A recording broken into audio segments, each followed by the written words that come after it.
بسم الله الرحمن الرحيم الحمد لله نحمده ونستعينه ونستهديه ونستغفره ونعوذ بالله من شرور أنفسنا ومن سيئات أعمالنا من يهده الله فلا مضل له ومن يضلل فلا هادي له وأصلي وأسلم صلاة وسلاما يليقان بإمام الأنبياء وخاتم المرسلين محمد صلى الله عليه وعلى آله وسلم تسليما كثيرا. صلي وسلم على محمد. صلي وسلم على محمد. Wallahi, صلي وسلم على Muhammad. C'est un conseil de frère qui t'aime beaucoup en Allah subhanahu wa ta'ala. Et c'est un conseil aussi de frère qui t'aime beaucoup, mon frère, ma soeur en humanité, qui n'est pas encore musulman. Salli wa sallim ala Muhammad. Comment je fais la prière sur Muhammad alors que je ne crois pas en lui? Essaye. Teste et tu verras. Teste et tu verras. Crois-moi. Salam alaikum wa rahmatullahi wa barakatuhu. Que la paix d'Allah subhanahu wa ta'ala, sa miséricorde et ses bénédictions soient sur vous, mes frères et sœurs, partout dans le monde. Quel bel engagement. Quelle belle invocation. Dans ce monde où on montre les musulmans, ou les musulmans eux-mêmes, on ne va pas se mentir, les musulmans eux-mêmes cherchent la guerre, ils veulent tuer.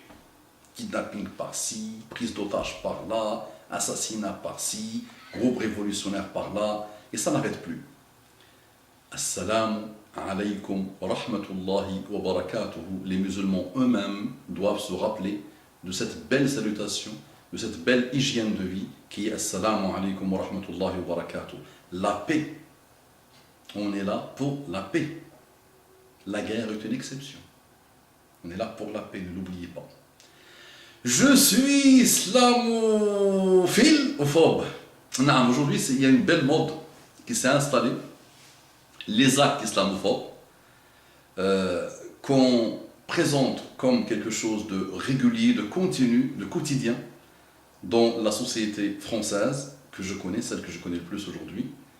Et moi, je voudrais parler d'autre chose, que mes frères n'aiment pas trop, qu'ils vont hésiter plusieurs fois avant d'appuyer sur partager pour faire connaître ce type de rappel. Mais non, c'est à la mode aujourd'hui l'histoire de l'islamophobie. Vous allez vous dire, oui, mais tu n'es pas la seule qui a subi une attaque d'un monsieur méchant, skinhead, mauvais, raciste, FN. Tu n'es pas la seule. Donc toi, tu es en train de nous parler de choses qui viennent de ton imagination, de ton imaginaire. Mais, non, il y a la partie judiciaire, il y a la partie défense de droit, et alhamdoulilah, on a, mashallah, pas mal d'associations qui le font, et on doit se défendre. Non, on doit se défendre. Wallahi, on doit se défendre. Qu'Allah bénisse nos frères et nos sœurs qui s'occupent de ce domaine-là, et qu'Allah leur facilite, et qu'Allah facilite à nos sœurs et à nos frères qui subissent ce type d'attaque, et quelle que soit l'attaque, elle est interdite, elle est mauvaise, elle est laide. Mais on doit parler d'une autre chose aussi, la racine de ces actes islamophobes. D'accord? La racine du mal. Donc il y en a tellement, d'accord? Mais on va parler de 2-3. Et moi, ce qui m'intéresse, les amis, prioritairement aujourd'hui, c'est de faire un rappel à mes frères et à mes sœurs, non? On doit quand même dire qu'on est peut-être responsable de ce type de réaction. Dans un monde de crise, dans un monde où il n'y a plus de solidarité, où tout a démissionné, l'école a démissionné, les parents ont démissionné, les voisins ont démissionné, les médias ont démissionné, de l'éducation, des valeurs et de la morale, on est quelque part responsable de ce qui peut nous arriver. Comment il y a un Mustafa, tu racontes ça, donc nous sommes victimes, nous sommes responsables. Ok, c'est du pur Mustafa, peut-être c'est du pur Abu Umam.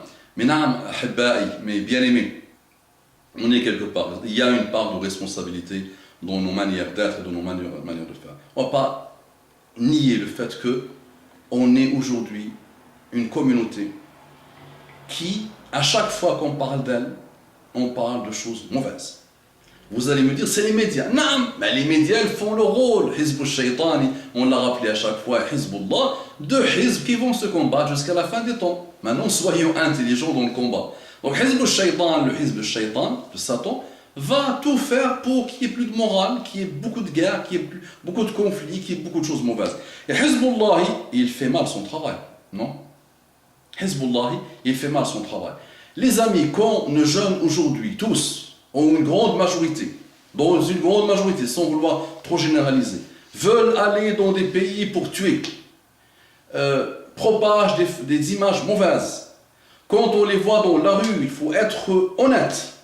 Il faut être honnête. On n'est pas dans la politique politicienne aujourd'hui, on doit être honnête, face à face. Quand on voit nos frères et sœurs dans les rues, comment ils se comportent, ça laisse à désirer. D'accord? Quand ils se manifestent aussi, avec même leurs signes religieux, on voit aussi des gens fermés, durs, fades. Je rappelle toujours l'histoire de reconvertis, c'est-à-dire des gens qui sont devenus musulmans, qui voient l'autre, qui est leur famille, qui est leur cousin, qui est leur ancien voisin, qui le voient comme méchant, mauvais, c'est un pays de gouffards, c'est un pays mauvais, il faut les tuer, il faut les quitter, il faut faire hijra, il faut. Donc imaginez, même celui qui se reconvertit à l'islam donne une image mauvaise. Ce qui fait que le soir, quand le petit Nicolas ou le petit Dupont rentre le soir d'une journée de travail, quand il voit que l'autre ne travaille pas, quand il voit que l'autre vit comme un parasite sur la société, et quand il voit que l'autre a une très beau véhicule, résultat de deal. On a pas mal de dealers malheureusement dans la communauté. On est les plus grands vendeurs de drogue aujourd'hui. Et quand il voit tout ça, le soir il rentre, qu'est-ce qu'il voit? Histoire de prise d'otages, assassinat, les islamistes, explosion dans une église, massacre, tout ça. Les amis. Donc à n'importe quel moment où l'autre, cet autre-là, ce Français moyen, se met aujourd'hui et il voit des images mauvaises. Il y a une minorité de ces gens-là qui vont faire appel à leur côté bestial. Donc ils vont commencer à se venger de cet autre qui ne représente que le mal. Parlons des islamophiles, de cette majorité de personnes. La majorité silencieuse en France aujourd'hui, il faut être honnête. Le musulman est juste.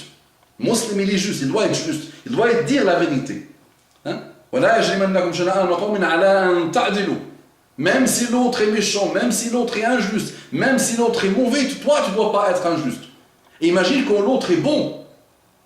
Monsieur Nicolas, Madame Virginie ou X ou Y, c'est ton voisin, c'est le maître, la maîtresse de ton enfant, c'est quelqu'un avec qui tu as grandi, tu as toujours vu un sourire, un excellent comportement. Donc parler de ces gens-là, islamophiles, qui sont la majorité.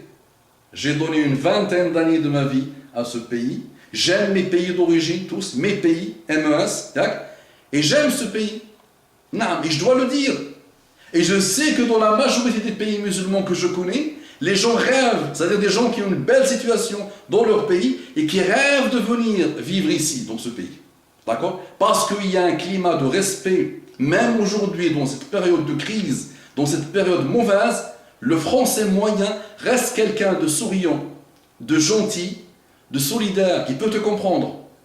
Donc quand il y a des brebis galeuses comme celles que nous avons, nous, on doit s'attaquer à la racine. Les solutions judiciaires, les solutions associatives, les solutions de défense de droit, on doit les encourager. On doit dire le musulman ne doit pas se laisser faire. Mais on doit dire maintenant, attaquons la racine. Toi le musulman, qu'est-ce que tu as présenté à l'autre? Qu'est-ce que tu as montré à l'autre? Quand quelqu'un même t'insulte, avant-hier ou il y a 2-3 jours, j'étais dans un métro et il y a une, on va dire, française moyenne, j'avais mon sac. Voilà, donc il y a une qui vient à côté de moi, elle comprend que j'avais un gros sac, et il y a une autre qui vient, elle comprend que j'ai un gros, donc il s'assoit comme ça, et il y a une autre qui me dit, pourquoi vous voulez pas mis le bas? D'une manière méchante. J'avais 2 manières de faire, les amis, 2. Être méchant comme elle, et là je la massacre, d'accord? Ou faire un sourire. Et m'excuser, et prendre le sac et le mettre vraiment, le rapprocher au maximum. J'étais dans le métro, d'accord? Donc on a 2 manières de faire à chaque fois. La manière lâche, méchante et violente, elle est donnée au commun des mortels. La majorité écrasante peut la faire et peut réagir de cette manière-là.